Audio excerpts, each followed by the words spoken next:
ठीक है, next comes इन covalent bonding. Covalent bonding में यार हमारे पास शेयरिंग ऑफ बॉन्ड्स वगैरह हो रही होती है, राइट। ओ लेवल्स में तुमने ये बात तो पढ़ ली होगी, राइट। एक बात याद रख लेना, कोवलेंट बॉन्ड्स जो हो जाते हैं ना, वो तीन डिफरेंट टाइप्स के होते हैं, sorry. One is a single covalent bond. Single covalent bond is where each atom involved, सही है, in a bond will donate one electron. Double covalent यार उसमें दो इलेक्ट्रॉन्स डोनेट किए जा रहे थे। As a result let's say अगर ऑक्सीजन है तो ऑक्सीजन एक डबल बॉन्ड ये बना लेता है, सही है। अगर HCl है तो H और Cl जो है, H और Cl कुछ इस तरीके से बॉन्ड बना लेता है, ठीक है। अगर नाइट्रोजन है, नाइट्रोजन ट्रिपल कोवलेंट बॉन्ड बना लेता है, वो कुछ ऐसे बना लेता है, ठीक है। तो single, double, triple covalent bond तीन डिफरेंट टाइप्स के हो जाते हैं। This is with respect to sharing of electrons अगर हम बात कर लें तो, ठीक है। Orbital overlapping will occur in order to form a covalent bond. मतलब कि लेट्स से अगर मेरे पास एक s ऑर्बिटल है, दूसरा s ऑर्बिटल है, दोनों मिलेंगे, ठीक है, तो टकरा के कंपैरेटिवली एक बड़ा सा सर्कल बन जाएंगे क्योंकि वो ओवरलैप कर रही है दोनों की इलेक्ट्रॉन डेंसिटी, ठीक है। ये बात जो है वो क्लियर होती है। इसके बाद आ जाता है हमारे पास विद रिस्पेक्ट टू, अगर ऑर्बिटल ओवरलैपिंग देखें तो there are two types of covalent bond. One is a sigma bond, one is a pi bond. Sigma bond का मतलब हो जाता है यार एक बॉन्ड जो हेड टू हेड कोलिजन से मिल जाए, ठीक है। पाई बॉन्ड जो हो जाता है वो साइडवेज कोलिजन से मिल जाता है। अगर मैं तुम्हें सिंपल सी एग्जांपल दे दूं तो सिग्मा बॉन्ड की एग्जांपल लेट्स से एक मेरे पास s ऑर्बिटल था, सही है, दूसरा मेरे पास p ऑर्बिटल था, ठीक है। दोनों मिलके देखो, इसका हेड और इसका हेड जाके टकरा रहे हैं, राइट।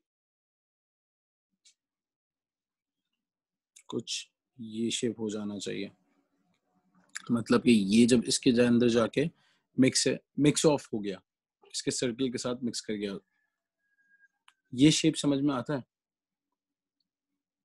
जी सर समझ गई। ओके, अगर मेरे पास लेट्स से एक ये p ऑर्बिटल है और एक मेरे पास p ऑर्बिटल ये है, ठीक है। अब तुम नोटिस करना कि ये हेड टू हेड कोलिजन नहीं होगी, ये साइडवेज कोलिजन होती है। when you are clapping your hand, right, तुम्हारी पाम्स अगर मिलती हैं, ठीक है, तो वो एक सॉर्ट ऑफ कंप्लीट कोलिजन हो जाती है, राइट। अगर मैं पाम्स को ना मिलाऊं और मैं सिर्फ फिंगर्स और हैंड का जो एंड है उसको मिलाऊं, तो इट्स समवॉट लाइक दिस, जहां पे तुम्हारे पास ये थोड़ा सा यूं करके बेंड हो जाएगा,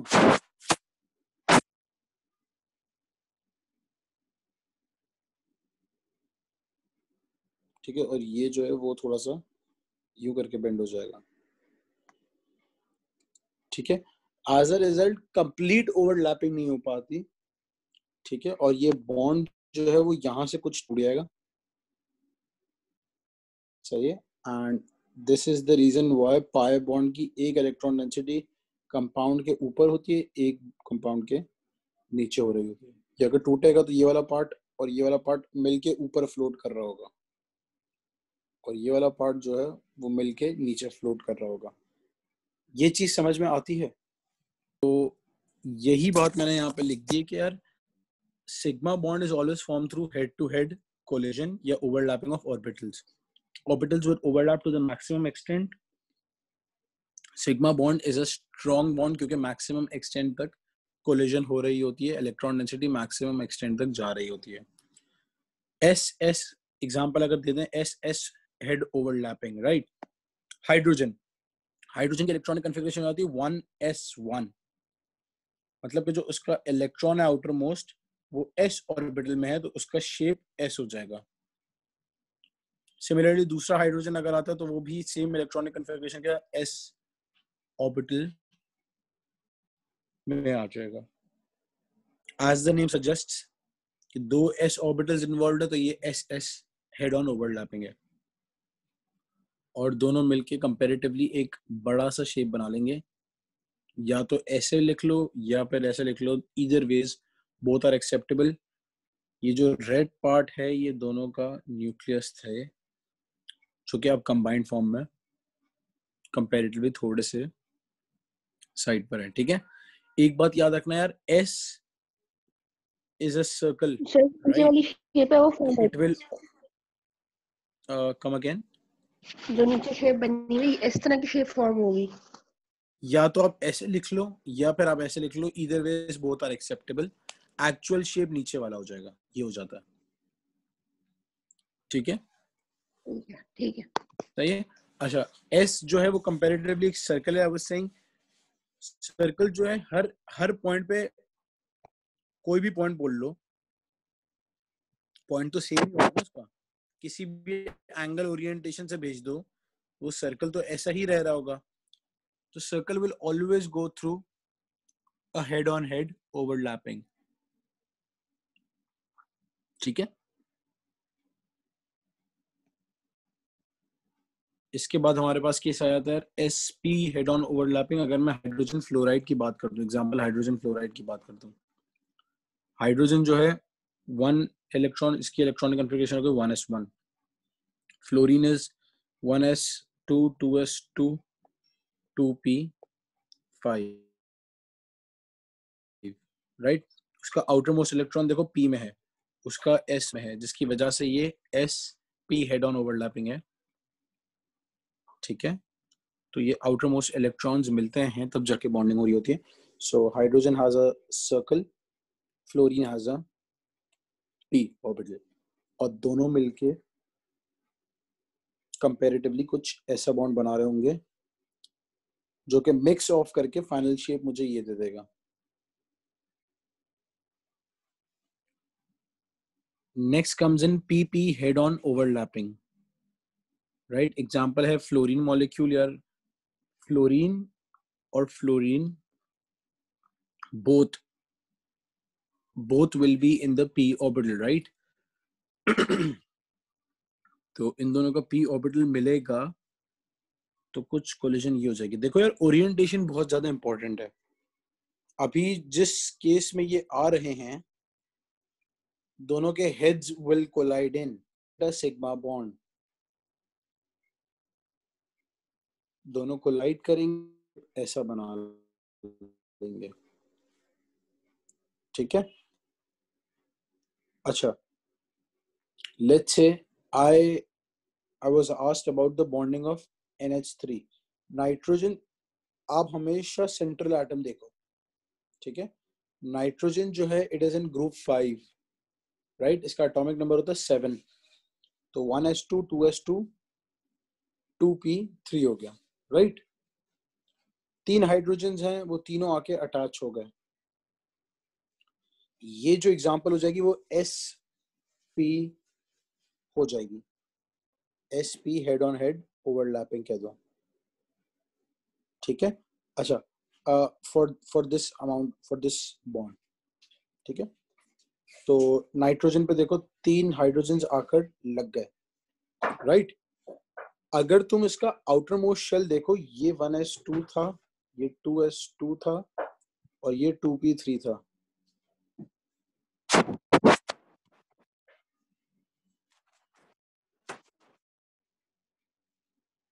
राइट। तो तुम्हारा आउटर मोस्ट शेल जो है वो एस आउटर मोस्ट शेल 2 है, मतलब कि तुम इसकी बॉन्डिंग भी कंसिडर कर रहे होगे and this will be called your lone pair.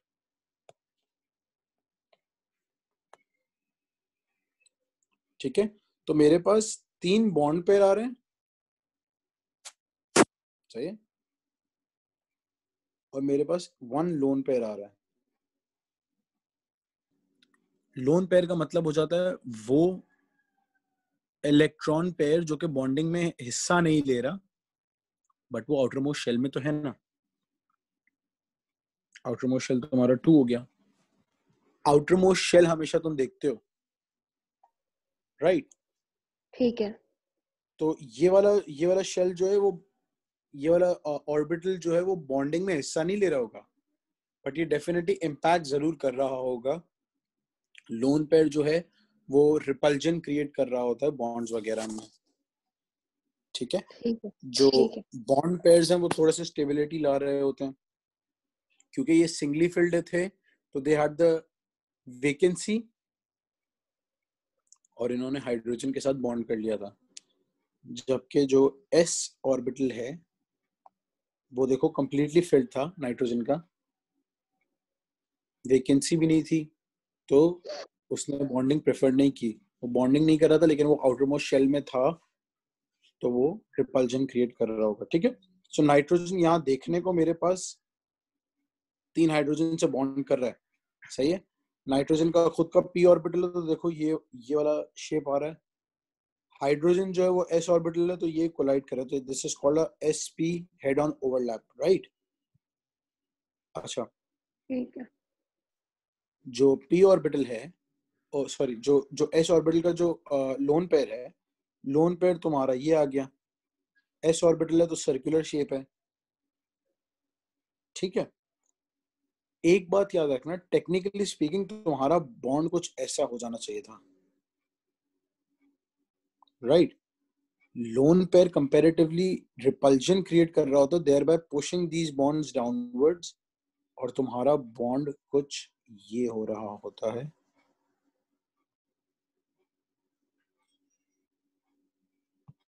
Okay, ये वाला शेप से बताया हुआ है. ये बात क्लियर होती है? यहाँ पे सिंपली यार हमने अनबॉन्डेड इलेक्ट्रॉन्स जो थे वो 2 थे, मतलब कि एक लोन पेयर हो गया, राइट? 6 बॉन्डेड इलेक्ट्रॉन्स थे, 3 नाइट्रोजन के 3 हाइड्रोजन के, मतलब के 3 बॉन्ड पेयर हो गए. ठीक है, इस ठीक है, before we move on, pi bond में एक बात समझ लेना यार, सिंगल सिंगल बॉन्ड्स जो होंगे, जैसे मैंने बताया 3 तरह के कोवलेंट बॉन्ड्स जाते हैं. एक सिंगल कोवलेंट बॉन्ड हो जाता है, एक डबल कोवलेंट बॉन्ड हो जाता है, और एक हो जाता है triple covalent bond, right? Single covalent bond हो रहा होगा वो हमेशा तुम्हारा सिग्मा बॉन्ड होगा. ठीक है, जो तुम्हारा डबल कोवलेंट बॉन्ड होगा उसमें तुम्हारा पहला बॉन्ड सिग्मा बॉन्ड होगा, दूसरा बॉन्ड पाई बॉन्ड होगा. जो ट्रिपल कोवलेंट बॉन्ड होगा, अगेन पहला बॉन्ड सिग्मा बॉन्ड होगा, बाकी 2 बॉन्ड्स तुम्हारे पाई बॉन्ड्स हो रहे होंगे. यहाँ पे मेंशन ऑफ कर दिया कि it is always form through sideways overlapping of p orbital, right? देखो कुछ इस तरीके से साइड में overlap extent because of the space between one dumbbell of the pi bond. ये देखो ये space है. This space what it does is वो basically एक दूसरे की तरफ curve होना शुरू हो जाते हैं because of the bond, और ये space जो है वो comparatively इसकी basis पर टूट जाते हैं. मतलब कि वो एक, तुम समझ लो एक तरह से पिवट हो गया जो कि होल्ड कर रहा था. टूटने की वजह से फिर वो एक सॉर्ट ऑफ क्लाउड यहाँ पे बन जाता है, एक क्लाउड ऐसे बन जाता है. सही, आगे एग्जांपल होगी वो समझ में आ जाएगी. लेट्स से मेरे पास, अच्छा एक बात और याद रख लेना कि सिग्मा बॉन्ड्स जो होंगे वो कंपैरेटिवली तुम्हारे वीक बॉन्ड्स होते हैं. ठीक है, अच्छा लेट्स से मेरे पास एग्जांपल है यार, इथीन. ये इथीन मॉलिक्यूल है, राइट? कार्बन जो है 6 लाइज, अगर मैं इलेक्ट्रॉनिक कॉन्फ़िगरेशन बोलूं 1s2 2s2 2p2 हो गया, right? This is the ground state, ठीक है। अच्छा कार्बन में हम यूजुअली जो होते हैं अच्छा इथीन के लिए जो है ना, हर कार्बन के साथ देखो 2 हाइड्रोजन आके मिल रहे हैं, सही है। तो कार्बन जो है वो comparatively for ethene ground state में ही बॉन्ड ऑफ करना शुरू कर जाता है, ठीक है। अच्छा हैविंग सेड दैट, एक सेकंड ये समझ लो कि सिंपली मैंने एक इलेक्ट्रॉन, मुझे यहाँ पे स्पेस दिख रही थी तो मैंने उसको एक्साइट किया,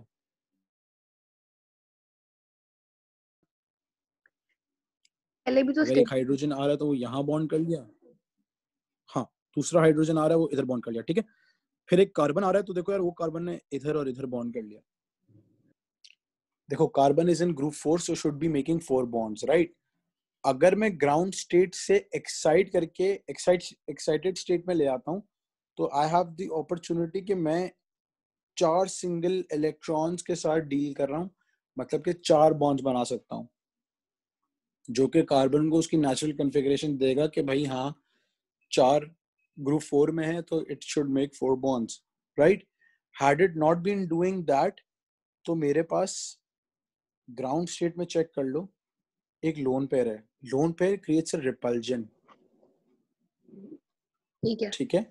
एंड वो रिपल्जन से नुकसानात ये हो जाते हैं यार कि एक तो मॉलिक्यूल अनस्टेबल हो गया तुम्हारा, ठीक है। सेकेंडली सेकेंडली आपकी जो प्रॉपर्टीज होती है ना मटेरियल की, वो कंपैरेटिवली बहुत ही ज्यादा वेग सी होती हैं।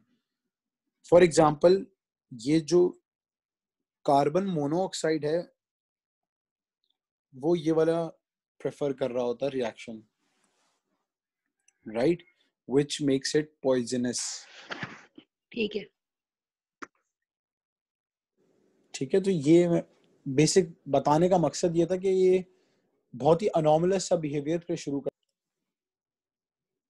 ओके। सो मैंने एक्साइट किया, अब मेरे पास सीधा सा फायदा ये हो गया कि यार कार्बन है, सही है, एक और कार्बन जो आ रहा है मॉलिक्यूल, उसने इधर एक बॉन्ड कर लिया, एक बॉन्ड इधर कर लिया, बाकी एक सिंगल कार्बन के साथ देखो 2 हाइड्रोजन लगे हुए हैं और 2 बॉन्ड्स जो है वो उसने कार्बन के साथ बनाए हुए, तो देखो एक हाइड्रोजन लग गया, एक हाइड्रोजन इधर आके लग गया, ठीक है। सो कंपैरेटिवली मेरा बॉन्ड इस तरीके से बन जाएगा। एक बात याद रख लेना यार, एक बात आपने याद रख लेनी है कि कार्बन हाइड्रोजन का जो बॉन्ड है, सही है, वो sp है। How do I know sp है?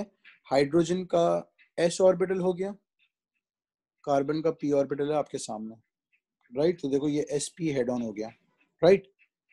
अच्छा जो कार्बन कार्बन का बॉन्ड है वो s हेड ऑन है, ये देख लो, लेकिन वहां पे एक और बॉन्ड भी आ रहा है, ये चीज, ये जो ऊपर से जो ये चीज निकल रही है ये p ऑर्बिटल का निकल रहा है, राइट। एंड ये साइडवेज ओवरलैपिंग इस तरीके से कुछ हो रही होगी, right, which causes the bond to further break down और ओवरलैपिंग इस तरीके से होना शुरू हो जाती है। ये बात क्लियर होती है? Before we move on please realise के जो आपका डबल बॉन्डेड कार्बन आटम है ना, कार्बन के साथ जो डबल बॉन्डेड होगा उसमें पहला बॉन्ड सिग्मा होगा, दूसरा वाला पाई होगा, तो पाई तो आप आसानी से बता दोगे, राइट। जो आपके पास सिग्मा बॉन्ड्स होंगे that is where the real issue come, ठीक है। सो ये पास्ट पेपर का क्वेश्चन था and that's how total number of pi bonds were 2 and total number of sigma bonds were 32, ठीक है। Next comes in hybridization and geometry of the molecule, right. Hybridization का simply मतलब ये हो गया कि यार लेट्स से 2 एनर्जी लेवल्स है, एक एस ऑर्बिटल हो गया, उसके एक डिफरेंट एनर्जी लेवल होता है, एक पी ऑर्बिटल हो गया जो कि एक अलग एनर्जी लेवल पे हो रहा होता है, राइट। एंड दोनों को जब मैं मिक्स ऑफ करूंगा, दोनों के electrons let's say mix of करेंगे, तो फाइनली दे मिक्स टुगेदर. अब जो आउटकम आएगा, मतलब कि जो आउटकम एनर्जी लेवल होगा, that should be hybridized, मतलब कि mixed off with all of these orbitals, right? जो हमने यहाँ पर ये एग्जांपल्स कर रहे थे, सही है, लेट्स से S और P, तो फाइनली मिक्स ऑफ करके, मतलब कि हाइब्रिडाइजेशन हो जाने के बाद एक अलग सा शेप आ रहा था, ठीक है, और इसकी एनर्जी लेवल जो होगी अब वो for both the mixed of orbitals same होगी. मतलब कि एक s ऑर्बिटल था, एक p ऑर्बिटल था, दोनों मिक्स ऑफ करके ये वाली एनर्जी लेवल हो जाएगी और वो अब इक्वल हो जाएगी, मतलब कि दोनों के लिए. ये बात क्लियर होती है?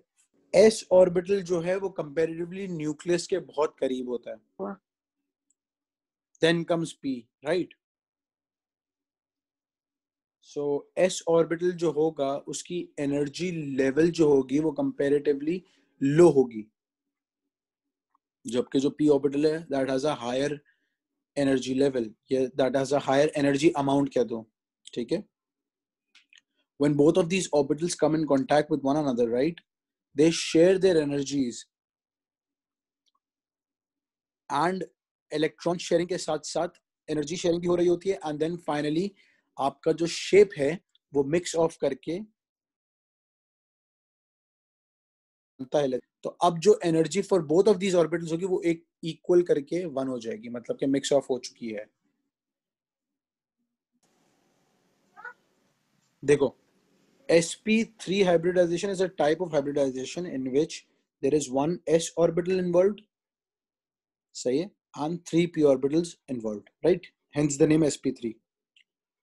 जब आप कंसिडर करो let's say for example CH4, तो वहां पे आप सबसे पहले चेक करोगे सेंट्रल एटम कौन सा है. सेंट्रल एटम का मतलब कि कौन से एटम के अराउंड दूसरे एटम्स लगे हुए हैं. सो यू सी कार्बन के अराउंड 4 हाइड्रोजन्स लगे हुए हैं. So you will consider the central atom. Carbon has electronic configuration of 6, which becomes 1s2, 2s2, 2p2, right? This is the ground state. For stability purposes, carbon will see a gap here, right? And for that gap, वो excitation को जाने देगा, मतलब कि excitation prefer कर देगा, ताकि carbon जो कि ग्रुप 4 में है and should make 4 bonds is now able to make 4 bonds. As a result, excited state में मेरे पास 4 valence electrons हो गए, and all 4 hydrogens will combine together, like combined with the carbon atom. Carbon का एक s orbital consume हुआ है और 3 p orbitals consume हो रहे हैं, which is the reason why this is called sp3 hybridization.